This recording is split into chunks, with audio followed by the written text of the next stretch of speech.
You reach down, you flip the tortoise over on its back, Leon. Do you make up these questions, Mr. Holden? Or do they write them down for you? The tortoise lays on its back, its belly baking in the hot sun, beating its legs, trying to turn itself over, but it can't. Not without your help. But you're not helping. What do you mean I'm not helping? I mean you're not helping. Why is that, Leon?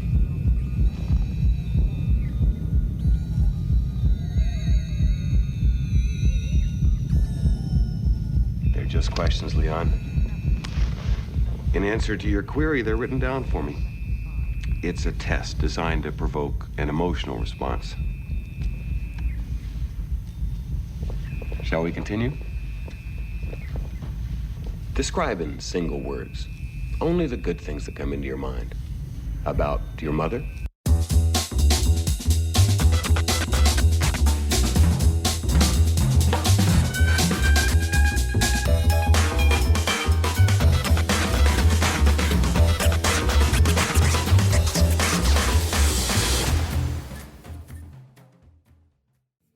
Welcome to Back to the Frame Rate, part of the Weston Media Podcast Network, a weekly podcast discussing movie news, reviews, and recommendations. We just heard a clip from 1981's Blade Runner, a tie-in to this week's theme of Artificial Intelligence Uprisings. We'll be offering up some more movie recommendations from this genre later on. I am Nathan Suher, and with me, as always, are Sam Cole and Ellie Escobar. Hello. Hello. It's good to have both of you back this week. I think we have another amazing jam-packed show. Episode 6.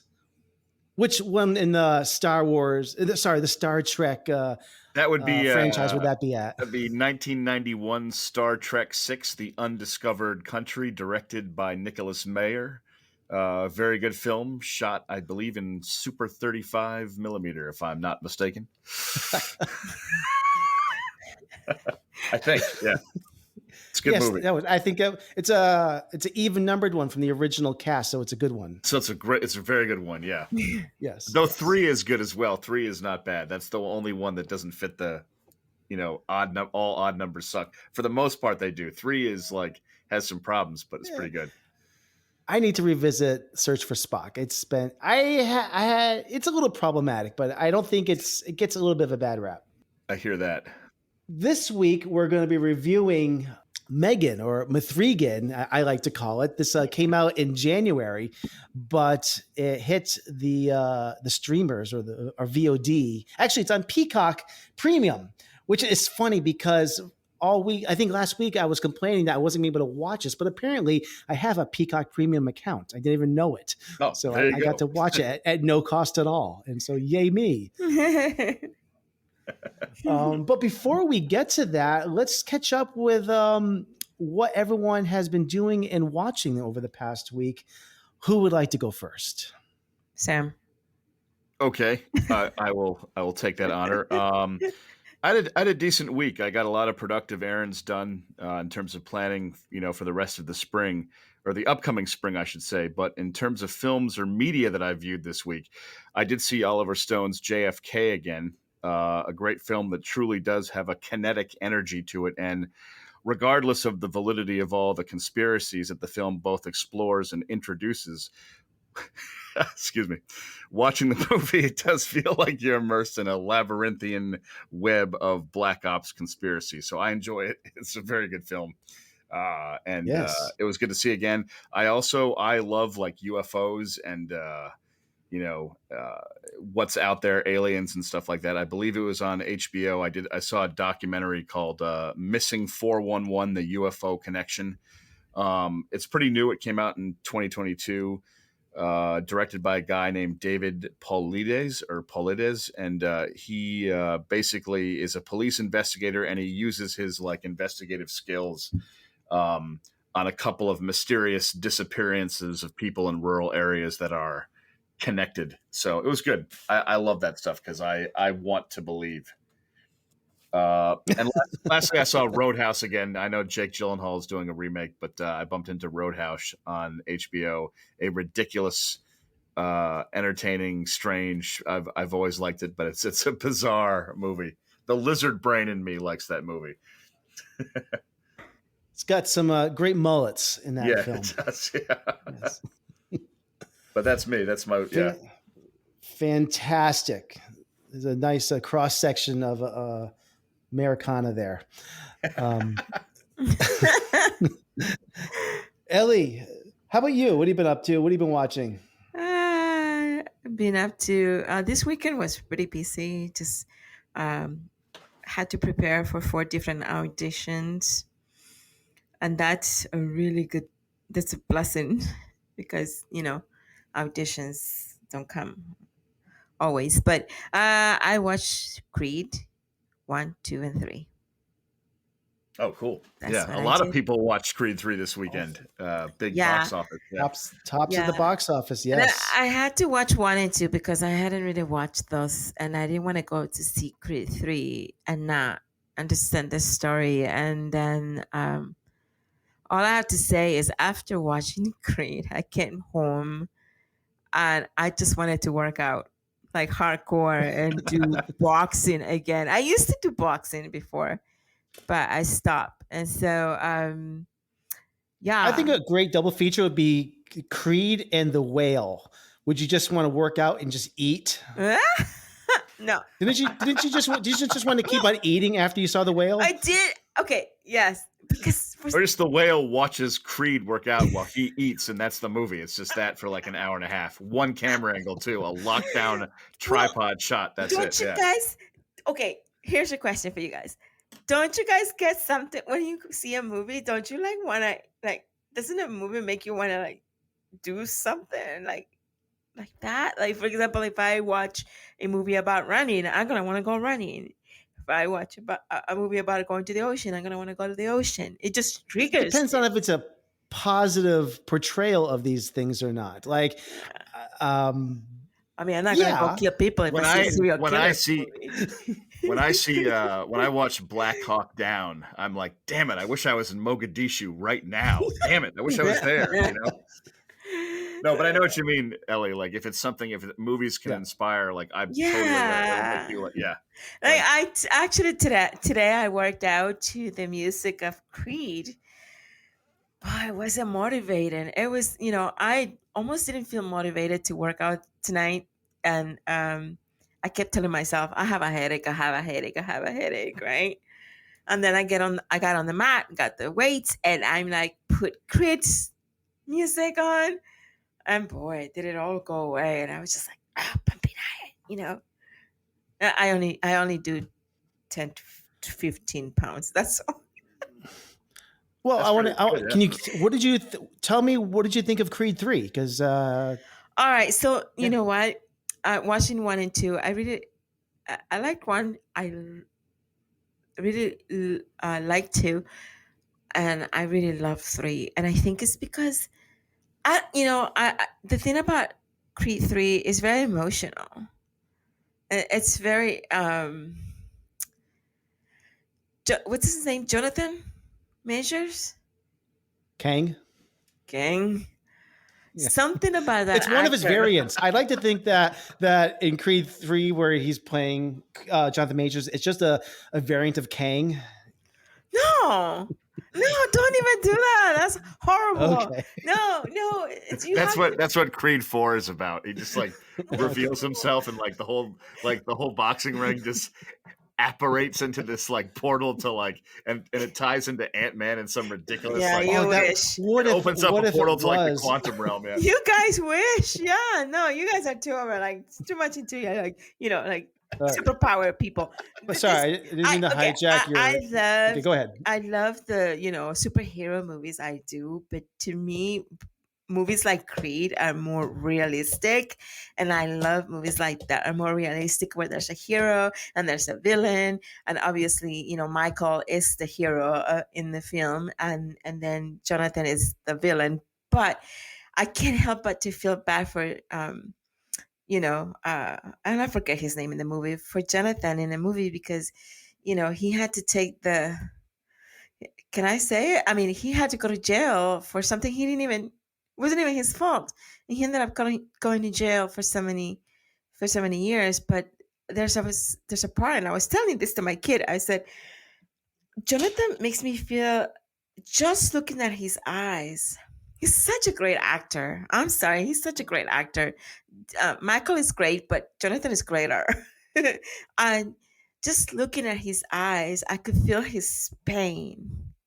That pain, that hurt, and he wants to box and win, and he wants to seek revenge, and he really hates what happened to him and how his friend just kind of abandoned him. But at the same time, you can sense the love that he has for Michael, and I feel he's torn, and I can feel that. And if any actor that can make me feel those kind of emotions, to me, is a great actor. And as much as I love Michael in the movie, I love Jonathan more. It's just, oh my God, this man is okay. It's ridiculously strong. Oh my God, I can't even conceive of. There's a part of in the workout that he does to train for the fight, where he's working out outside, and it's just he's like one of those people, one of those superhumans. I feel, and it's just a really great movie. It was a great film. I really enjoyed it. I felt that I spent my money wisely watching this film, as opposed to when I went to see Shyamalan's film, where I felt like flat. Yeah. So, yeah. And I love boxing, which means that when Jay comes out with his UFC movie, I'm gonna go see it too. Great.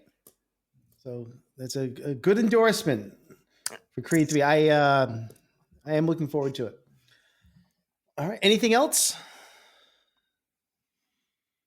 Ellie? I had dinner. All right. What'd you have for dinner? I made so I eat a lot of plant-based meals. I don't like animal food. And so I made stir fry tofu. Okay. I wish that you told me that you didn't like animal food, because I literally just sent an elk to your house, a dead one. Because I was like, "Well, great, you're part of the podcast. I want to be a welcoming community. I'm going to send Ellie an elk, a dead elk we're gonna on have a flatbed truck." And I'm so sorry. I apologize. Ellie, we need to talk about last night's episode of The Last of Us. Yeah, I was just gonna say that, Nathan. I was just gonna say that, dude, what the heck, dude? That girl is such a great little actress. She's amazing. And yes, when I saw the part of the bodies with no head. Hey, that human flesh. I know you don't like eat meat, but that human flesh, that looked nice and red and juicy. And... when I saw it, I legit, I felt this thing coming up my throat, like, when you vomit. Yeah. So, yeah. But what an episode I keep saying the two of us. It's The Last of Us. Just the two of us. I laughed when you texted me last night. I got to get to watch the two of us. Like, what is she talking about? And it took me 3 hours to figure out. And we're looking at your message like, oh, she means The Last of Us. And she's going to watch. Like, that's Ellie for you. I mean, I'm the one that says, English expressions like to kill a bird with 2 stones. Is that the expression? Yep, yeah, kill a bird with 2 stones. Yeah, yeah. I always like varying it up and making it a little weird. So it's like, I'm gonna kill a hawk with a boulder, or no, kill a hawk with 1 boulder. No, I meant that. Never mind. Did I say the expression right? You did. You killing 2 birds with 1 stone. Kill 2 birds with 1 stone. That's it. Yeah. Wait, no, you kill 1 stone with 2 birds. No, it's you're killing 2 birds with 1 stone, because you're doing 2 things at once. And so you're not killing a bird. You're multitasking. Yeah. So you're not killing a bird with 2 stones. You're killing 2 birds with 1 stone. That's the expression, right? Exactly. You're just a murderer, Ellie. You're just a murderer. Either that or squirrels. Squirrels are okay too. Yeah. So that's that. All right. Well, I actually, again, I had didn't do a lot last week, but I did watch a lot. And Sam, I'm very impressed with your efficiency and what you share that you watch, and I want to learn from your how you deliver it, but I don't know if I can. I did watch. I'm continuing my journey, catching up with the Scream series. Oh, that's right. I meant to do that. That's when you said that last week. I was like, I got to watch those movies, and that reminded me. Thank you. Continue. Sorry. I watched Scream 3 and 4 in the last week, and what I will say is Scream 3 is an absolute. It's kind of a mess.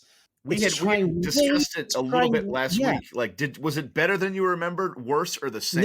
No, it's worse, and it's just trying way too hard to be edgy and funny. And I've seen this probably now 3 or 4 times. It's probably been about 15, 18 years since I've last seen it. But I think I'm good for the rest of my life with this submission, with this one. The whole film, as if you recall, is set against the backdrop of a Hollywood studio. And I think I've reached peak Hollywood commentary in this time of my life. I've lost patience for this kind of film. Although I will say it's got a really fun performance from Parker Posey in this, where she's playing the actress, Gale Weathers actress in it, where Courtney Cox is playing Gale Weathers, but Parker Posey is playing the Gale Weathers in the movie within the movie. Right, I vaguely remember that. Her performance is kind of grating, but it's actually kind of fun with her scenes with Courtney Cox in it. But for the most part, it's a completely forgettable film for me. I didn't think that the reveal of the killer, and I completely forgot how these movies end, because it just did not leave a big impression on me. I completely forgot who the killer was, and then I realized who it was. I'm like, oh, yeah, it's not that good. So I remember wanting to like the Hollywood backdrop more than I did, but I just remember Scream 3, the setting and the murders and the chases being more bland than Scream 2 was visually cooler, I thought. Scream 2 actually had scares in it. Yeah. Yeah, so Scream 4. Now, I did watch this soon after, not in the theater, but when it probably came to, I think, Netflix DVD. I remember I probably got it when it was available. And I think this franchise needed that break. It was like 11 years later, I believe, in 2011. This film actually has some cool, fresh ideas. And there's some clever stuff in this one. This was the 4th. So by the 4th film, Neve Campbell, I think she really has matured as an actress by this time. This was by far my favorite turn for her as Sidney Prescott in any of the movies I've seen. I haven't seen the 5th one yet. So I'm actually now, after seeing Scream 4, I'm really interested in seeing the 5th one now. And this goes for all the main actors, Courtney Cox and David Arquette. They deliver very kind of muted, mature performances in this 4th installment. So, I really like this, and I completely forgot who the killer was in this 4th one. So it really was a nice, fun reveal in this. What's kind of interesting about this is that I remember the 3rd movie was about trilogies. And the 4th movie is supposedly about remakes or reboots. Right. And that's not really what this movie is. It's really just another continuation or a legacy sequel, I guess is maybe what the terminology is for these movies now. So I look forward to it, because I haven't seen 4 or 5 yet. I like being a completionist. I want to see it so I can enjoy 6, and I'll have a bunch of Blu-rays. Like, I love Jurassic Park, and there's like several more Jurassic films. They are not all created equal, but I like owning all of them for completionism. I just like to have the whole, I have Smokey and the Bandit 1 and 2 and 3, and 3 is the worst movie ever made. But for completionism, because it's a Smokey and the Bandit sequel, it's there. It's a terrible movie, but completionism. So I'm all about 4 and 5. I got to see it. You guys, Scream 3 and 4? I'm not a fan of Scream. I'm sorry. That's okay. It's definitely not for everybody. Yeah. So Scream 3 and 4 are streaming on Paramount Plus, Pluto TV, Hoopla, and of course on VOD. So what I just want to touch on a few other things, so I don't want to spend too much time on what I've been watching the last couple of weeks. A couple of nights ago, me and the wife were flipping through things to watch, and we settled on a 2014 movie called This Is Where I Leave You, which is a comedy from director Sean Levy. And Sean Levy, as you might know, has gone on to direct Free Guy and what was the other one from that he did like this last year as well with Ryan Reynolds. I'm blanking on it as well, where it's that science fiction Deadpool? time No. travel movie. No, where he kind of is from the past and he meets his younger version of himself. And I'm blanking on it right now. Anyways, I thought this was it's an ensemble comedy, and I thought it was pretty good. It's about a family that comes together to grieve their father that has passed away. It's got this amazing cast in it with Jason Bateman, Tina Fey, Jane Fonda, Adam Driver, Rose Byrne, Corey Stoll, Catherine Hahn, and Timothy Olyphant. The matriarch of the family, played by Jane Fonda, makes her children all come together in Sit Shiva, which is a tradition in the Jewish religion where the family gathers for 7 days to mourn the loss of a family member. I just thought this was a really funny and touching at times film, and it's streaming on Netflix. So it's nothing original. I just thought it was, my family's Jewish, and I've gone through this tradition before, and it just kind of it tickled my funny bone. So that's all I'll say about that. Good. I also have been hate watching Cobra Kai season 4, and I'm not recommending this, but because I'm deep in Cobra Kai, I figure I just got to get through it. And guys, people listening to this show is not good anymore. I don't know if it was ever good. I liked the first couple of seasons of it, but it's been diminishing returns. The show is just getting really stupid.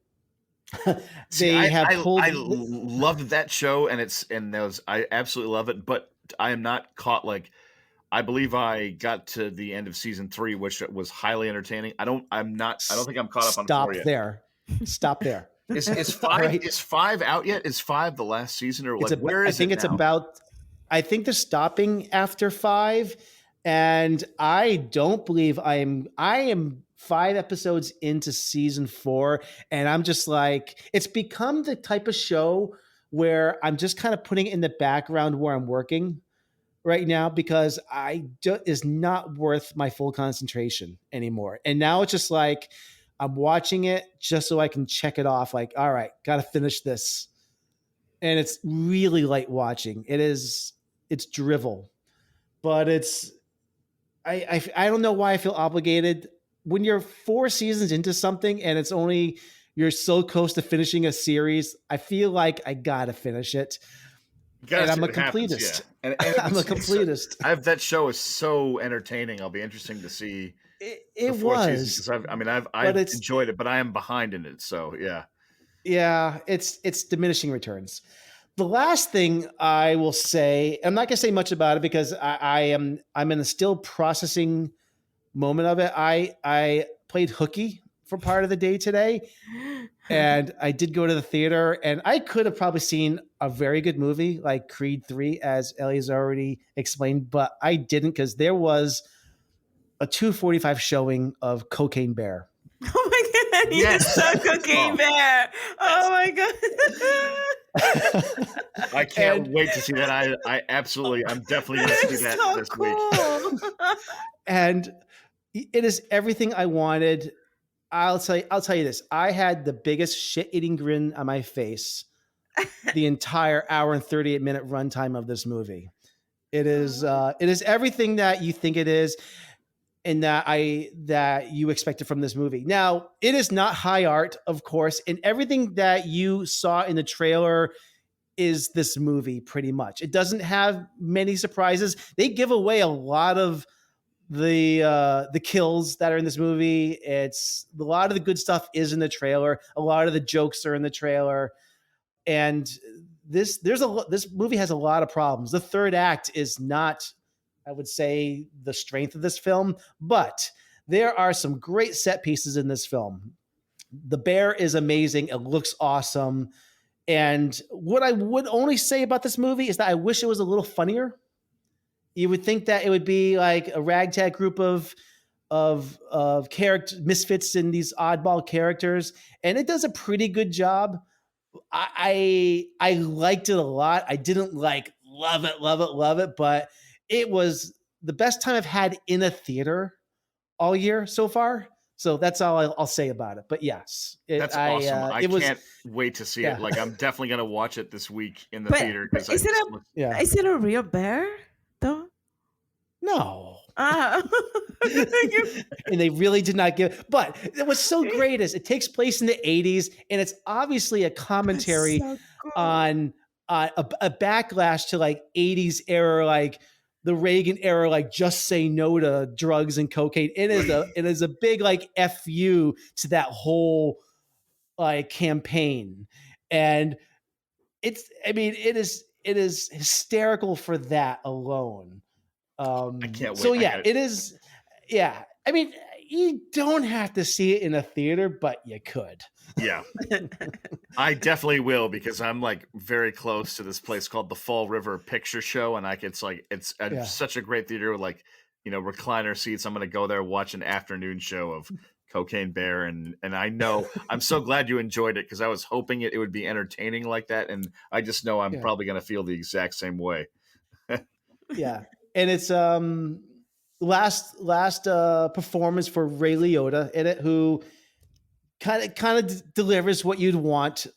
A nice unhinged Ray Liotta, which is always fun. Yes. So yeah, it's but yeah, I'm not gonna say any more because Sam, I know you're gonna see it, so we'll talk more later on about it. It sounds like, yeah. So that's what I've been watching, and that went on a long time, more than I wanted it to, but that's that. So I just had so much to tell. I am very, very, very happy to be here at the Academy Awards 25th Annual Award Show. This is Hollywood's most exciting giveaway show. And I want to thank all the wrestlers for relinquishing their time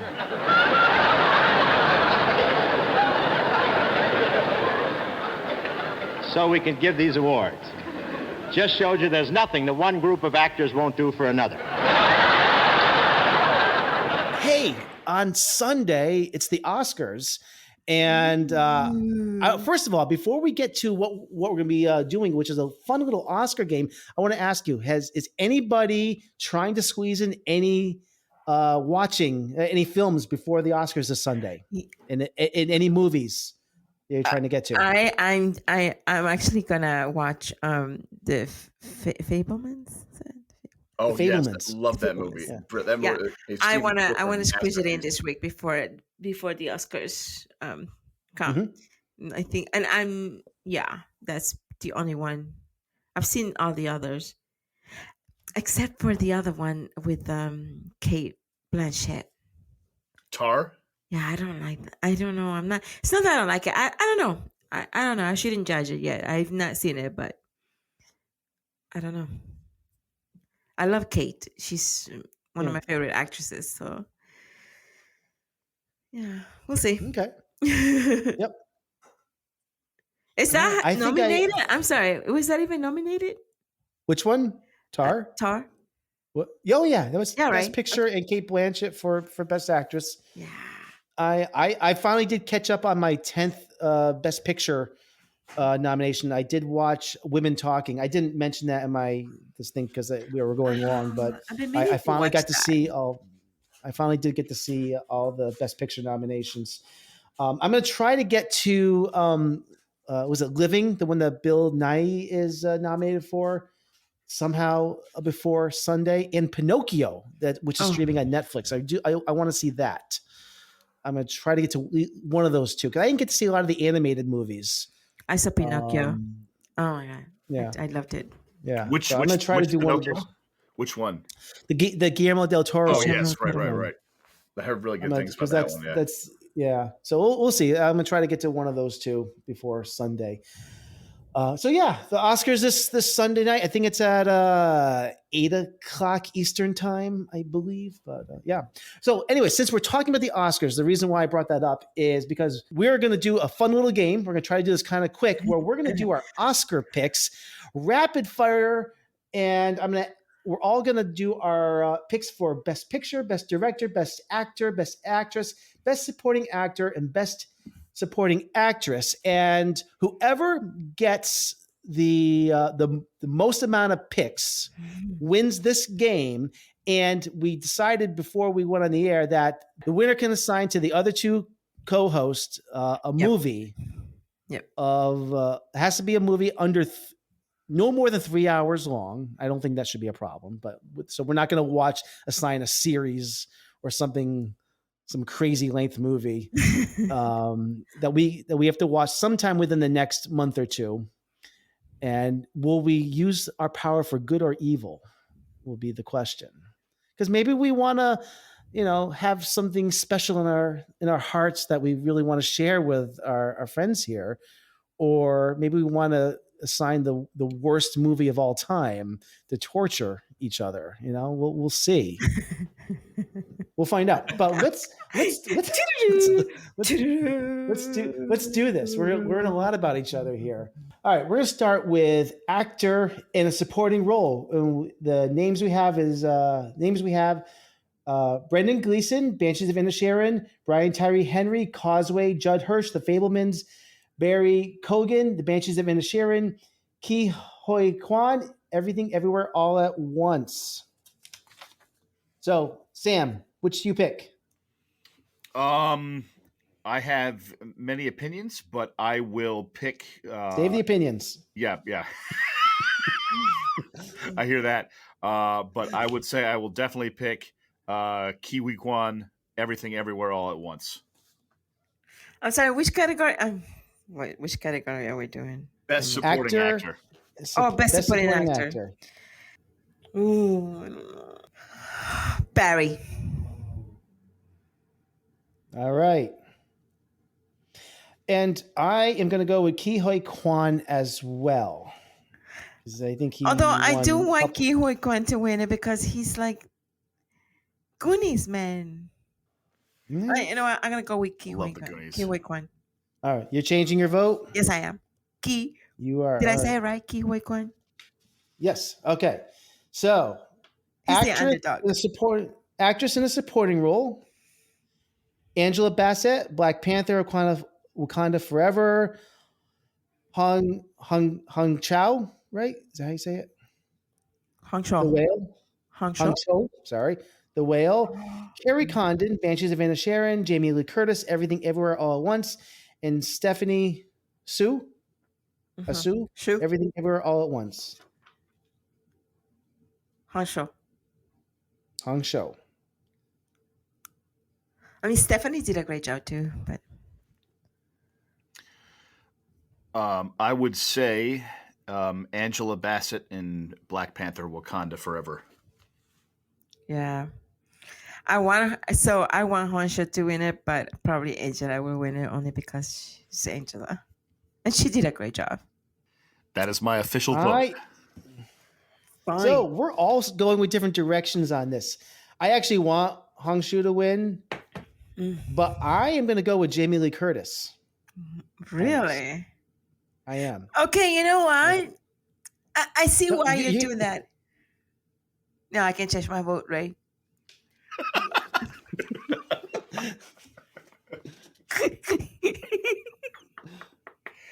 You can change your vote, but shut up, Sam. Every time you change your vote, you owe the IRS $200. So changing votes, no possible. I'm gonna stay true to Hong Chau. Right. Okay. Yeah. I'd like Hong Chau to win. I loved her in that film, but okay. She did a great job. Let's go to actress in a leading role. Cate Blanchett, Tar, Ana de Armas, Blonde, Andrea Riseborough, To Leslie, Michelle Williams, The Fablemans, Michelle Yeoh, Everything Everywhere All at Once. Sam. I would say Michelle Yeoh, Everything Everywhere All at Once. Michelle Yeoh for me too. Shout out to Michelle Williams and the Fablemans, which is incredible. Yeah, she's really great too. I haven't seen it yet, but I think I like Michelle. I will also do Michelle Yeoh. I think I will also do Michelle Yeoh. Okay. Yes.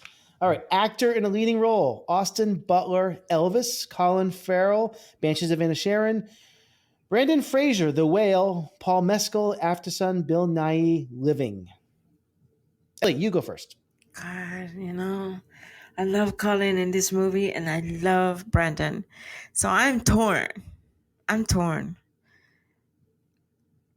gonna go with Brandon. I will cast my vote for Colin Farrell. And my heart goes with Brandon on this, but I don't know.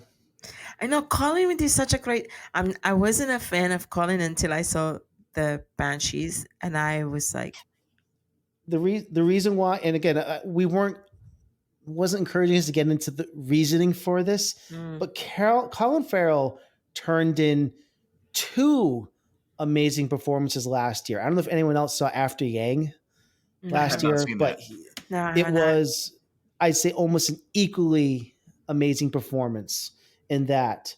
And I feel like that is also, he's almost getting 2 votes for that performance, because it was an incredible, very different performance. Up to this point, I was going to go with Brandon Fraser, and I want to see his acceptance speech so badly, but I'm going to go with Colin Farrell. That would be funny, and I have not seen The Whale, and like I really want to see it, but it would be funny because I do love Brendan Fraser. If he got up and you were expecting a great acceptance speech, and all he said was "I hate mummies." Yeah, but I think the other thing is that I think the prosthetics is going to hurt him a little bit, and you're seeing. I wasn't going to get into reasoning, but I feel like it's like with the prosthetics. It's like when Paul Rubens played the main gremlin in Gremlins. It was him in his suit, but it looked right. I'm just kidding. All right. Yeah. So anyways, I think I know I'm torn between Brandon and Colin. I love Brandon because he just made me feel his pain of being so lonely and people being so unkind to him. But then Colin Farrell and the Banshees, oh my God, he brought me to this world of being a little child, because in this movie, Colin is so innocent. He's a man, but with childlike feet. Like there's a child in him that hasn't outgrown him, and that part is what really I connected with that, because I'm a grown-up woman with the mind of a child. What's your pick, Ellie? Oh, this is killing me. What's your pick, Ellie? Can I pick 2? No. I'm gonna go with Colin then. So let's do, next category is Best Directing. The Kwans, Daniel Kwan and Daniel Scheinert for Everything Everywhere All at Once. Steven Spielberg, The Fablemans. Todd Field for Tar. And Ruben Ostlund for Triangle of Sadness. Am I missing one here? Yeah. I think so. Martin McDonough from Banshees of Inisherin. I would vote for Steven Spielberg, The Fablemans. So many good films, so many good directors, like just impossible. Did you see The Fablemans? I did. I loved it. Yeah. See, that's not fair because I haven't seen it yet. But I'm pretty sure he's gonna win it because it's Steven Spielberg. I don't know. I wouldn't be so sure. I don't know. I think Daniel Kwan could win it, and I also think I would say that the top 3 would be The Fablemans, Everything Everywhere at Once, and the Banshees of Inisherin. Martin McDonough. It's a tough one. The Daniels might win it. Yeah, they could. They really. I have a hard time. The thing is, though. Well, I'll say after Ellie picks. I did already. What did you pick? Martin. The director? Martin McDonough. Okay. I'm leaning towards Spielberg, but I just don't. I don't think the Fablemans are going to win Best Picture, and I don't think it's going to win a screenwriting award, and I don't think they're going to win any acting awards. So I just don't see it only winning Best Director. It could happen though. I know It could, but that would be so rare for it to just take home a Best Director award and nothing else. Yeah. And I don't know what else is going to win. And I'd be surprised if it won something else compared to, unless it wins Best Original Screenplay, but I don't think that's going to happen. So I don't know. So, but that would be the category I think it could win is Best Director, because I think Spielberg could win it for this one. Yeah. But I can't imagine Everything Everywhere All at Once or Banshees sweeping everything. That's the thing. But I don't know. That's the thing. I am going to go interesting match. Yeah. Yeah.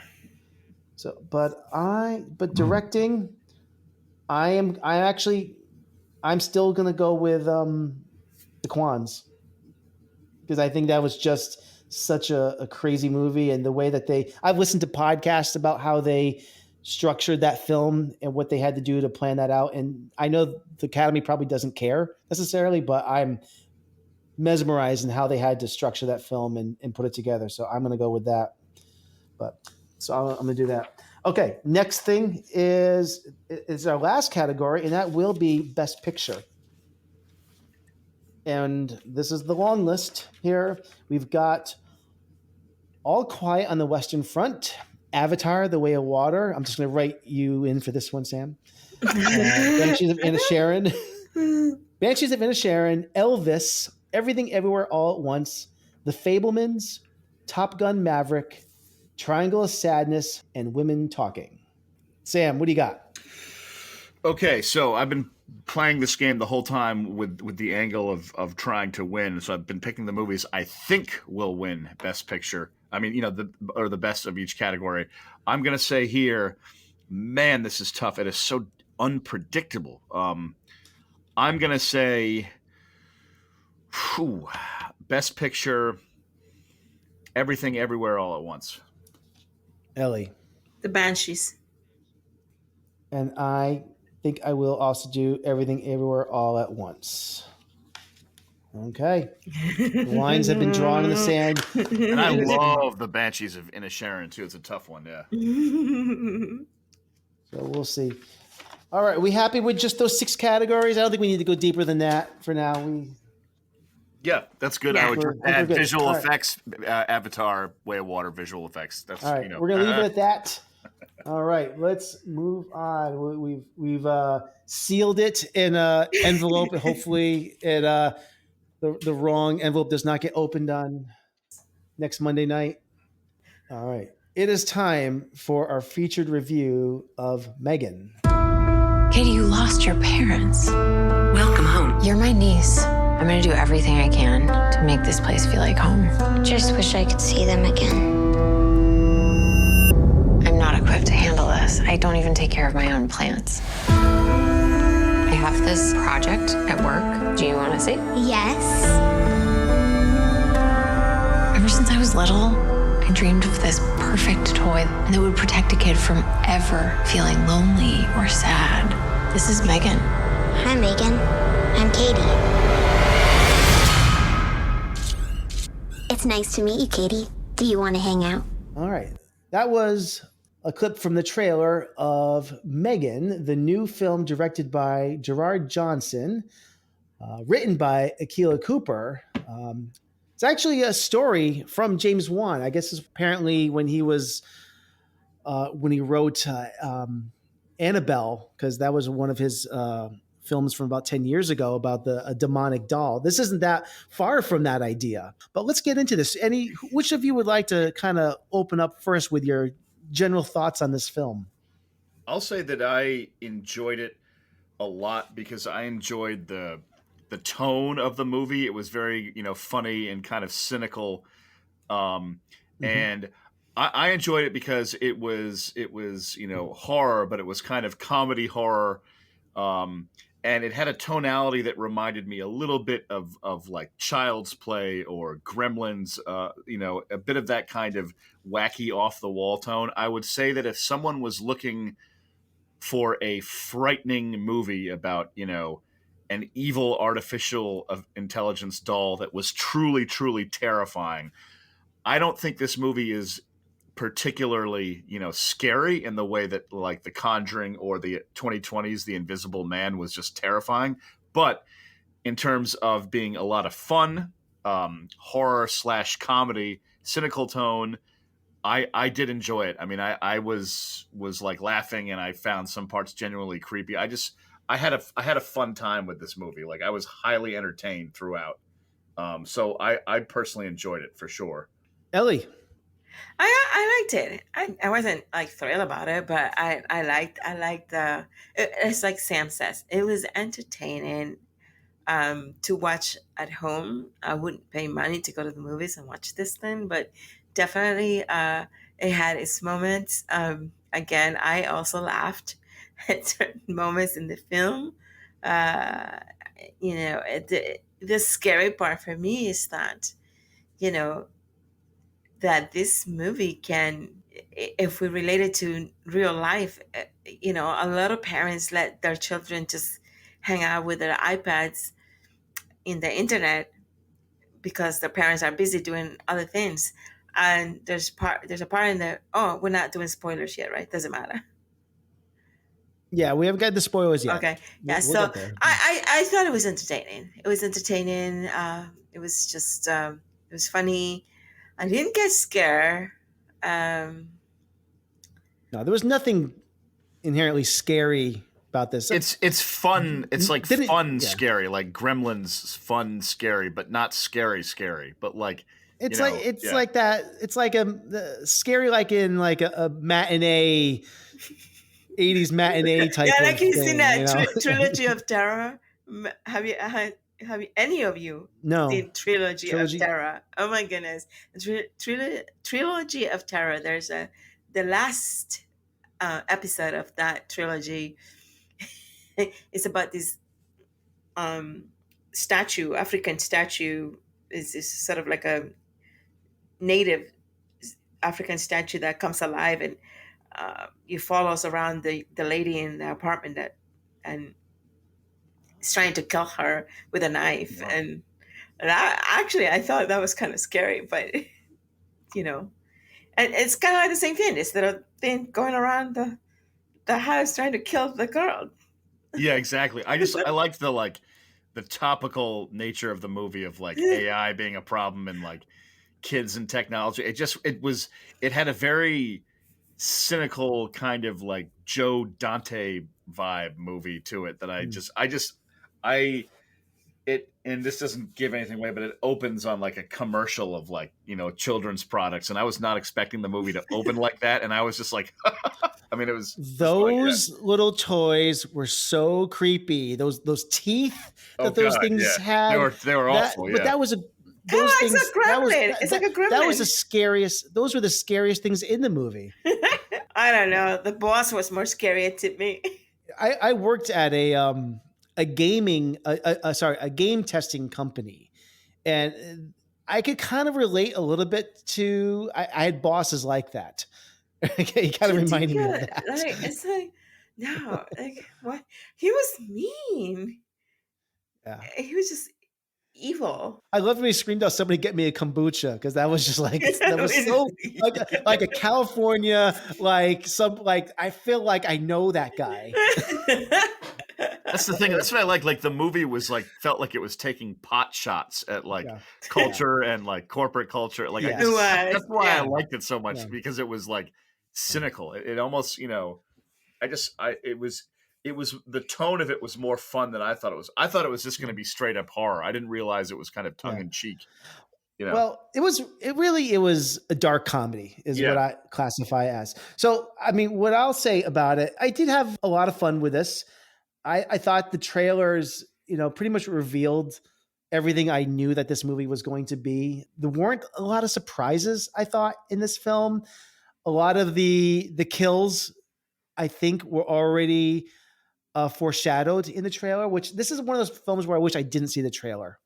Because I think hear I would have that, had yeah. a lot more fun. Because some of those with this kills film. were genuinely creepy too. You know, there was some good I didn't see the trailer, so some of the kills I was like, what the? Yeah.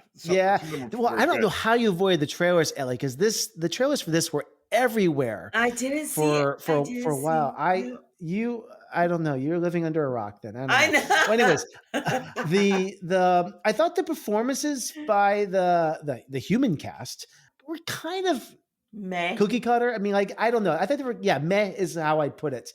Kind of paint by numbers. The exception, though, I thought was the opening scene, which gave me a lot of hope for this. I really loved the scene where Katie is with her parents in the car, and I really love the setup for this. Yeah. And I'm not spoiling anything here because this is the premise of the film where Katie loses her parents, and this is in the trailer, so that's why I didn't know you didn't know this, Ellie. But like that's the whole premise of the movie. Katie loses her parents; she's given this doll by her aunt, and I love how this movie is set up where they're driving along, you're in this snowstorm. And I love how the parents are kind of like arguing and fighting, like, just pull over, wait out the storm. The thing is, it subverts my expectations because you've seen this played out in so many movies where like, oh, they're driving the snowstorm. The father's going to be stubborn and he's going to get into a car accident. And he does the logical thing and like, all right, the weather's bad. I'm going to pull over and wait this out. And then they pay for it, which I didn't expect that. And I loved that. And I expected that. I did. Well, I kind of expected it, but I like the fact that they actually did something that I didn't expect to happen. Where like I expected they were going to run off the road because they're just being stupid, but they actually reacted smartly. They weren't like cliche dumb couple that's like, I'm just going to keep driving. I don't need a map. I'll find it. Exactly. So I really did enjoy that. Anyways, well, let me just. I know what you mean though about the performances. Like they were the acting was good. It was solid, but something about the screenplay or the performances, it was fun and it was good, but it wasn't like all it could be. You know what I mean? Like it was almost. I mean, to me, it's not. It was bad dialogue. I'm sorry. It's just dialogue was just I couldn't connect to it. You know, I like the actions of the film. You know, this film it has a very candy-coated veneer surrounding it. I thought the film, you know, underneath all that though, there is kind of an important message that, you know, it is trying to get across. You know, and there's the quote, the line of dialogue that I forget who says it, and I actually wrote it down here. Like with M3GAN around, she'll take care of the little things, so you'll take care of the things that matter. And I think that's what's obvious for those of us that have children understand is that it is the little things that do matter.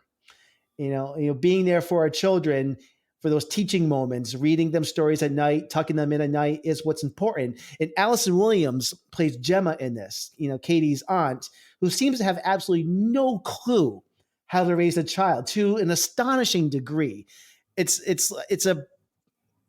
They created a character that is just not she has less humanity than M3GAN, which is the irony of this film. That's what I mean about the weird, like to me, it seemed more like a script thing, but it's like I can understand her like not quite knowing how to raise a kid, but it's almost like she was so aloof with like basic stuff. It's like, yeah, you know, just like, it's like she didn't, yeah. I mean, and I got that because she had to have an arc where she like warms up to the kid and like, you know, but it was a little, wooden or something.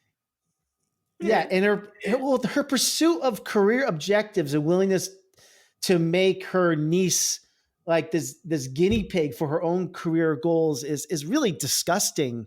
And I hated her for that. And maybe this is because I am a parent, and I never could relate to her. So I had a hard time with Allison Williams' character. What I did like still about this movie, I thought the M3GAN character, the puppeteering was phenomenal.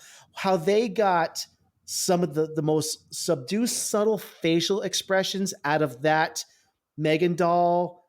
They didn't go over the top. We all remember like Child's Play when like Chucky goes complete like demon mode. We got like the crazy eyebrows and stuff like that. I love the fact that everything that M3GAN does, it's kept within the physics of reality. And I really loved that about this.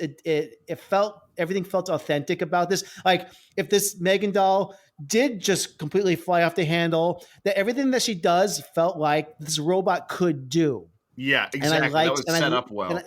And I liked that about this film. Like Chucky was a possessed doll, but still it is just foam and plastic, at the same time, even though it is possessed. I still have issues with that. Like I feel like I could still take Chucky and like tear it apart. This was still a 4-foot doll that has weight to it, and I really did like that. And I love the performance. There's an actress, I forget her name offhand. I wrote it somewhere. Amy Donald does all of her own stunt work for a lot of the scenes that M3GAN is walking around and moving around, which I think she did phenomenal in this. And between that coupled with the puppetry for M3GAN was some of the best I've seen for something like this. So I applaud the movie for that aspect of it. It really did a fantastic job. And in all the scenes where M3GAN's not moving, where she is just kind of, just sitting there in the dark with just the slightest little eye movement or eye twitch, is very chilling and is very effective. So I think they did just a great job creating the character of M3GAN. And that's obviously the best part of the movie. All right. Unless we have anything else to say about it, we can move on to spoilers. Let's move to spoilers, yeah. Yeah, let's do it right now.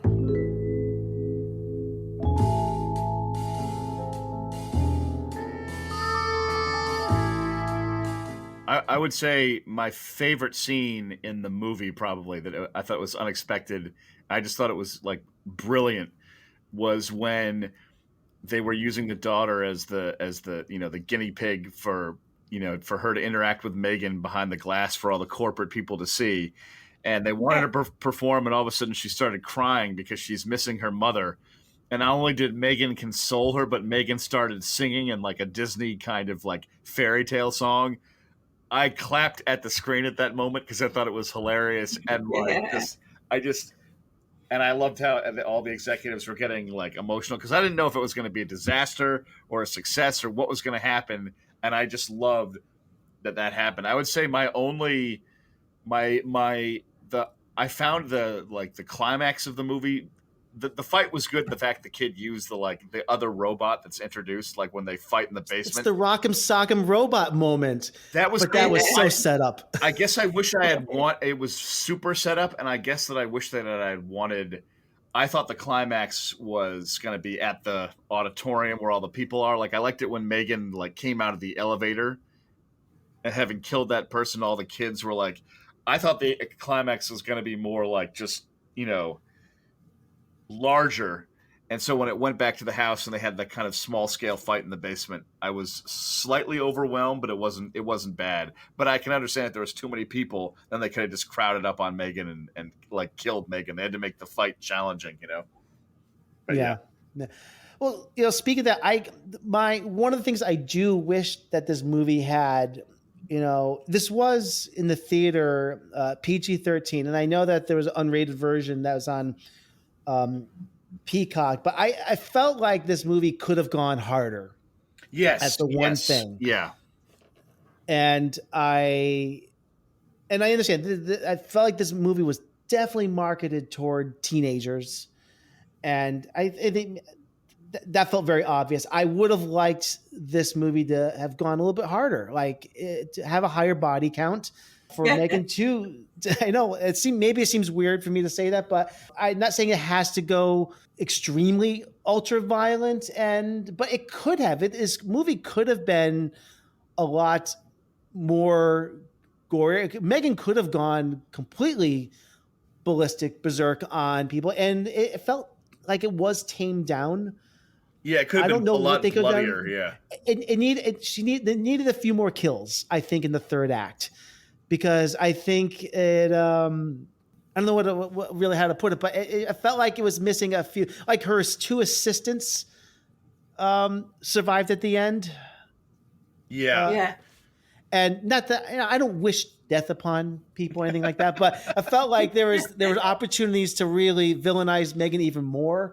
Poor But that's the dog. only thing I want to say is that there definitely could have been a higher body count to lean into a harder R movie. And the only difference really between the PG-13 and the unrated version is that the death scenes had a few seconds here and there added in, like when Brandon, I think it was the boy that was.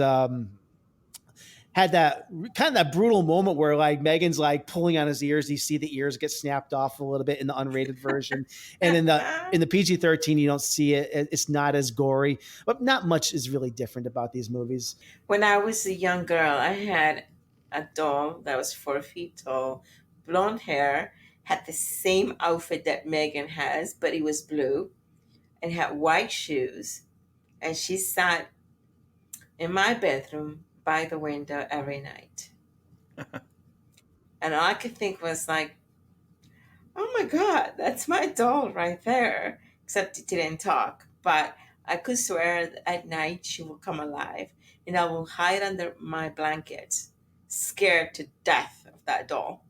Why did you leave it there? Why? I don't know. My mom would put it there. And I was just like, today, I don't like dolls. I think it's because I was scared. I was scared to death of that doll, and it's beautiful, beautiful doll. But it was almost like my size, and I'm like 6 years old, and I'm not a tall person. So I actually ended up giving it away to some of the poor kids in my neighborhood. I said, you can take. I didn't like Barbies. I don't like dolls, and I didn't like Barbies either, and so. But I probably would have enjoyed having a robot. Yeah. Hopefully, didn't kill them. Yeah. But yeah, she was. So watching this film, it kind of brought me back to my bedroom when I was a young girl, and I was just like, this is, in that sense, when she sat alone in that room by herself, that was kind of creepy for me. I didn't like that. That was like one of the creepy parts of the movie, but I really truly enjoy her, getting rid of the bullies. Yeah. I know that's horrible, but I actually was rooting for Megan. Yes, Megan. Yeah. I know that the ending was mentioned before. I do want to say that I actually really did, even though the ending felt kind of small in that basement, but I thought that was actually really well done. And especially how when Megan is starting to malfunction, she does all those like herky jerky movements. And that leads to the point where Allison character starts to peel away at Megan's face, and you start to see like the eyes and then like the brain of Megan. And it's an obvious homage to Terminator, especially when she's ripped apart and she's crawling away and half of her body is still going. I loved that part. That was really cool. And I like that part too. I felt like when like some of her hair was like torn off or something, that was supposed to be kind of creepy looking. That was Chucky. It was Chucky and I all thought the way. that kind of like slightly under-delivered a little bit. The climax I just wish was a little bigger, but I still did like the fight. Like it was clever. And of course, the movie did very well. On a budget of $12 million, it grossed 173. So we will be getting Megan 2.0 in less than 2 years. So this movie did very well in the box office at a low price tag. And of course, it's going to happen because if you noticed in the movie, they were smart enough to set up how they're going to make the second one, because I think it's Kurt, who is one of the employees who does bite it in the elevator. He has this really wonderful scene where his boss catches him and asks him, "Are you downloading porn again?" Which is a kind of a funny line because clearly he's done this before. And he's got the folder on his computer called Kurt's Files, which of course everybody has, On my computer, I have Nathan's files, of course. Right. But and he's the leak, and of course, the next movie you're going to have all the knockoff Megans. Hey, by the way, yeah. I hope the sequel goes for an R rating. It could get away with it, like it should. Oh, totally. Wait. I mean, these Blumhouse movies, like I am surprised. A movie coming out in January, this time of year, I was kind of surprised because it could. I don't know if it would have made this kind of money though. That's the thing. That's the reason why. Oh, what part? They gotta get this $10,000 price tag down, because who's buying a $10,000 doll? Right. Yeah, that's insane. Yeah. You'll be surprised. Plenty of millionaires, billionaires out there do anything for their kids. Forget boarding school. We'll just get you M3GAN, and you can just get busy with M3GAN, and we get busy with M3GAN. Whatever. Well, we all know that we are on the precipice of sex dolls probably having this type of technology in them. So it's crazy. No, get busy with candy. Get busy. This is probably already out. This is probably already here. Was it? There's a part, the elevator scene where the assistant is like, after he killed the boss, and she comes in and she said, and she's like telling him, she's obviously gonna set him up, to say that he killed the boss, and he says, "Will you be okay?" Something to that effect. And she said, "Will you be okay saying that that you killed?" I think he says you killed them, and he says, "Oh yeah. I have no problem saying that I've killed them. I've killed them," and she just kills the assistant anyway. But I think he was trying to get away from not getting cut. I think we're good with our discussion of M3GAN. So let's move on to our recommendation shelf. This is where we each recommend a film that is within the same theme or genre of our feature review. This week, we are discussing AI, robotic uprising films. Let's see who wants to go first this week. Ellie or Sam? I will. How about you go first, Nathan? You want me to go first? I will go first. Yeah. I pass the buck, but I'm going to go first this week. The film that I am going to recommend, well, here's what I'll say.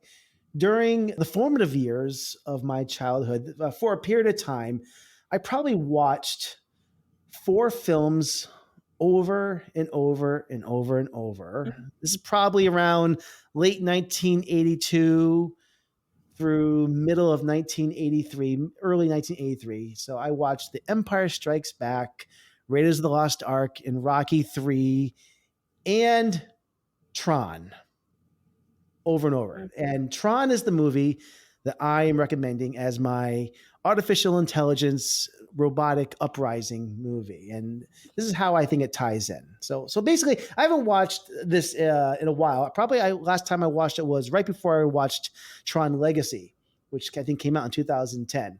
But I've probably seen this movie as much as any film of my entire life, probably easily 30 or 40 times in my life. I've lost count. It's definitely my first exposure to one of my all-time favorite actors, Jeff Bridges. He's so charming in this film as Kevin Flynn, an outcast computer programmer and video game developer who's sucked into cyberspace by the MPC, the Master Control Program.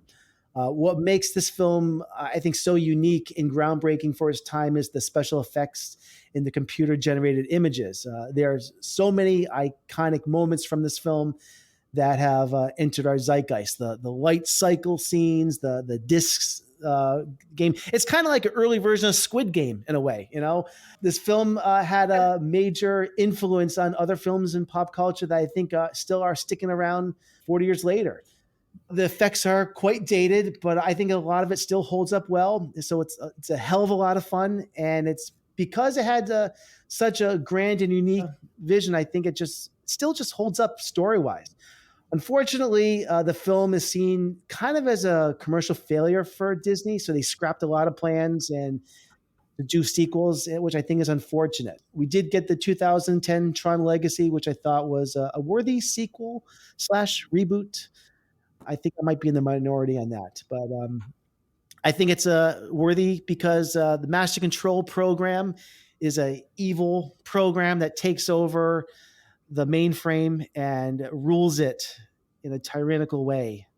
I've got a little challenge for you, Sark. A new recruit. He's a tough case, but I want him treated in the usual manner. Train him for the games, let him hope for a while, and blow him away. You got it. I've been hoping you'd send me somebody with a little bit of guts. What kind of program is he? He's not any kind of program, Sark. He's a user. A user? That's right. He pushed me in the real world. Somebody pushes me, I push back, so I brought him down here. What's the matter, Sark? You look nervous. Well, it's just... I don't know, user, I mean... Users wrote us. A user even wrote you. No one user wrote me. I'm worth millions of their man years. What if I can't? You rather take your chances with me? Want me to slow down your power cycles for you? Wait! I need that! Then pull yourself together. Get this clown trained. I want him in the games until he dies playing. Acknowledge. Acknowledge. That's my pick. So Tron is streaming on Disney Plus right now, and it's available on VOD. Very interesting. I don't think I've ever seen Tron. Well, now I know what I might make you watch. Yeah. We'll see. Couldn't be any worse than what Sam would make me watch. So I would recommend, particularly for Robot Uprisings, 2004's I, Robot, starring Will Smith and directed by Alex Proyas. I really like this movie. It's based off an Isaac Asimov novel, Isaac, and it is very suspenseful. I really like the screenplay. It's very tight. It's a good thriller, and robots and artificial intelligence takes over and has to be destroyed because it's like, quote unquote protecting people, but trapping everyone in the city and stuff like that. And it's a good story because Will Smith is essentially a detective who is prejudiced against robots and artificial intelligence. And so he makes for an interesting character to kind of navigate the mystery. Robots, you will not move. Confirm command. Command confirmed. Detective, what are you doing?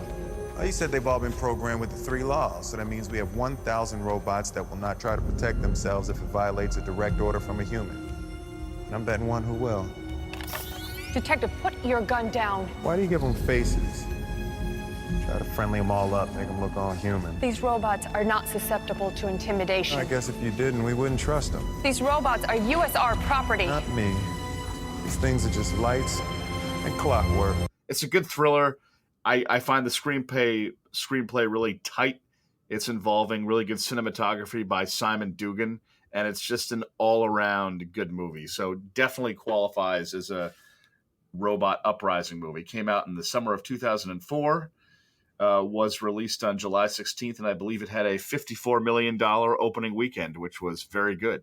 Yeah, and I have some swag from that opening weekend. I remember prior to it coming out, there was a big campaign, and I forget what it was. It's somewhere on a shelf somewhere. It's probably in a box now, but it's a countdown timer to the opening of iRobot, and something was supposed to do something on the day of its release.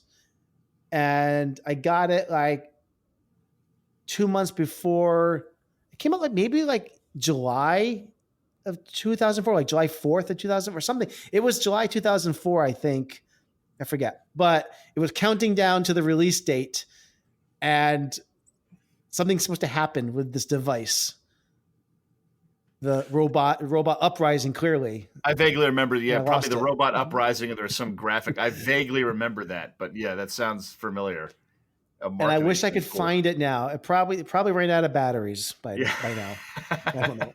It was a beeping thing, light flashing, and it drove my wife nuts. Like, why do you have this thing? Like, it's something happens in 3 weeks. I must keep it. Like the Pink Floyd album Pulse, it's got that flashing light on it. Yes. I don't know. Maybe a listener can shed some light as to what happened with this thing. Oh well. All right, Ellie. For me, it's Her. Yes, Her. Is that Spike movie. Jonze? Was that Spike Jonze? I'm trying to remember. Yeah, it's yes. It's the director is Spike Jonze, and obviously Joaquin Phoenix is lead actor and one of my top favorite actors in the world. And so I truly enjoy it. It's a while back I saw the movie, but the bits and pieces that I remember. By the way, Scarlett Johansson, sexy voice. I can only try to be that sexy with my voice, but she's got this sort of seductive, I don't know, very delicious voice in that film. Very delicious. And to me, the idea of being at work and IT coming to upgrade my computer to a new operating system, and that operating system takes over and starts talking to me, and it's a sexy male on the other side, it will catch my attention. So this is the story of, obviously, what's his name in the Theodore.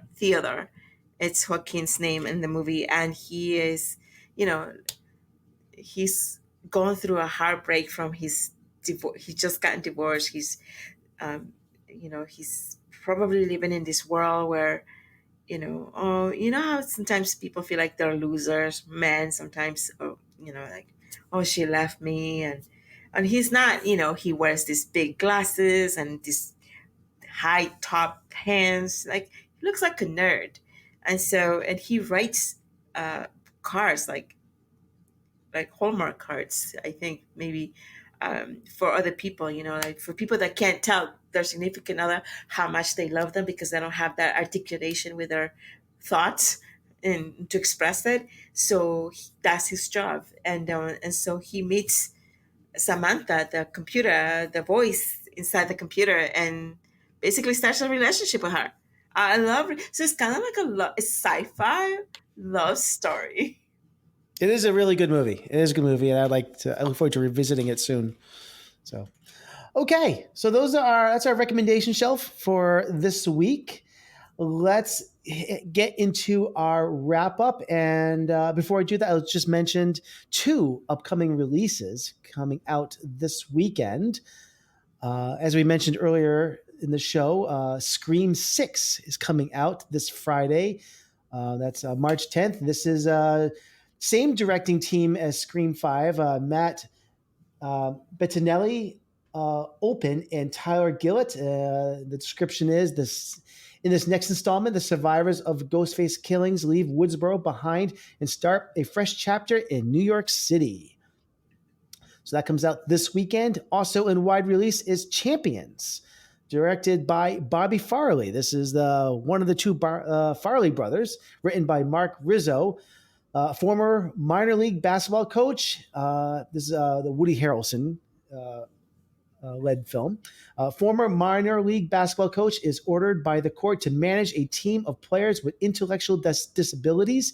He soon realizes that despite his doubts, together this team can go further than they ever imagined. So those are the 2 films coming out in wide release this weekend. Either of those interest either of you? Scream 6 for sure. Scream 6. Not you, Ellie. I know that. I'm going to try to. I'm looking forward to Scream 6 at some point in the next couple of weeks. So we'll see. That is our show, everyone. Thank you for tuning in. Back to the Frame Rate is part of the Weston Media Podcast Network. Please subscribe, rate, and review on iTunes or Apple Podcasts. You can follow us on Facebook and Instagram at Back to the Frame Rate, and on Twitter at back frame rate. We need to get a better handle at some point. You can email us directly at backtotheframerate@gmail.com. Soon we're going to have a new website up and running. We're getting there, very close. Looking forward to making that announcement soon. And that is our show, everyone. Have a great week.